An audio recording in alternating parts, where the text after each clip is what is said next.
കൃഷ്ണ ഗുരുവായൂരപ്പാ ശരണം. പൊന്നുണ്ണിക്കണ്ണൻ്റെ ഉഷപൂജ അലങ്കാരാണ്. രാവിലെ 4 മണിയോടുകൂടി മലർ നിവേദ്യം കഴിഞ്ഞ് ശ്രീകോവിൽ നട തുറന്നു. ശ്രീലകത്തതാ നെയ്വിളക്കുകളെല്ലാം നല്ല പോലെ ശോഭിച്ച് കത്തുന്നുണ്ട്. അതിനിടയിൽ നമ്മുടെ പൊന്നുണ്ണിക്കണ്ണൻ കൗതുകകരമായി പുഞ്ചിരി തൂകി അതാ നിൽക്കുന്നു. ഇന്ന് ഭഗവാന് കൂടുതൽ സന്തോഷമുള്ള ഒരു ദിവസമാണെന്ന് തോന്നാം.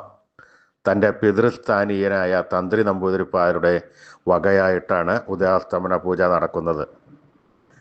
കൂട്ടത്തിൽ മറ്റുള്ളവരുടെയും ഉദയാസ്തമന പൂജയുണ്ട്. ആ ഒരു സന്തോഷം കൂടി ഉണ്ടെന്ന് നമുക്ക് തോന്നുന്നു. ആ നട തുറന്ന സമയത്ത് ആ പൊന്നുണ്ണിക്കണ്ണനെ, പുഞ്ചിരിച്ച് നിൽക്കണ പൊന്നുണ്ണിക്കണ്ണനെ തിരുമുഖം ചന്ദനം ചാർത്തി, നെറ്റിയിൽ ഒരു സ്വർണ്ണഗോപിക്കുറി അണിയിച്ചിട്ടുണ്ട്, ചെവിയിൽ ചെവിപ്പൂക്കൾ വെച്ചിട്ടുണ്ട്, മാറത്തതാ ഒരു സ്വർണ്ണത്തിലകവും ഒരു സ്വർണ്ണമാലയും ചാർത്തിയിരിക്കുന്നു. പൊന്നിൻ കിങ്ങിണി കെട്ടി പട്ടുകോണകമെടുത്ത് മഞ്ഞപ്പട്ട് ഞൊറിഞ്ഞുകൊടുത്തിട്ടുണ്ട്. കയ്യിൽ ഓടക്കുഴലും താമരയുമുണ്ട്. പൊന്നിൻ കിരീടം ചാർത്തിയ കിരീടത്തിന്മേൽ 2 തിരുമുടിമാലകളും 2 വനമാലകളും ചാർത്തിയിരിക്കുന്നു.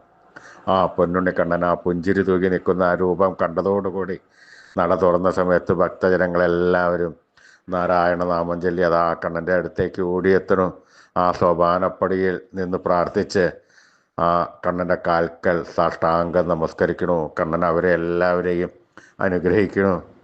ആ പൊന്നുണ്ണിക്കണ്ണൻ്റെ ആ രൂപം, പൊന്നിൻ കിങ്ങിണി കെട്ടി പട്ടുകോണകമെടുത്ത് മഞ്ഞപ്പട്ട് ഞൊറിഞ്ഞെടുത്ത് കയ്യിൽ ഓടക്കുഴലും താമരയും പിടിച്ച് സർവാഭരണ വിഭൂഷിതനായി നിൽക്കുന്ന ആ പുഞ്ചിരി തൂകുന്ന കണ്ണനെ നമുക്കും നമ്മുടെ മനസ്സിലേക്കൊന്ന് ആവാഹിച്ച് അവിടെ പ്രതിഷ്ഠിച്ച് ആ കണ്ണനെ കുറച്ചു നേരം താലോലിച്ച് ആ കണ്ണനൊന്ന് കൊഞ്ചിച്ച് ഒരു മുത്തം കൊടുത്ത് ആ കണ്ണൻ്റെ തൃക്കാൽക്കൽ വീണ് നമസ്കരിക്കാം, പ്രാർത്ഥിക്കാം.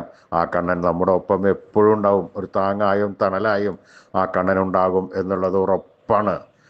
ആ കണ്ണനെ ആത്മാർത്ഥമായി നാമം ജപിക്കുക, പ്രാർത്ഥിക്കുക. ആ കണ്ണൻ നമ്മുടെ അടുത്തേക്ക് ഓടി വരും.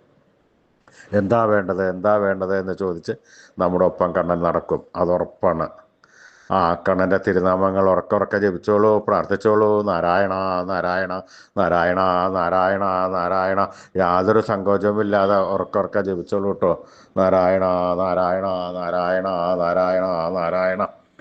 കൃഷ്ണായ വാസുദേവായ ഹരേ പരമാത്മനെ പ്രണതക്ലേശനാശായ ഗോവിന്ദായ നമോ നമ. കൃഷ്ണായ വാസുദേവായ ഹരേ പരമാത്മനെ പ്രണതക്ലേശനാശായ ഗോവിന്ദായ നമോ നമ.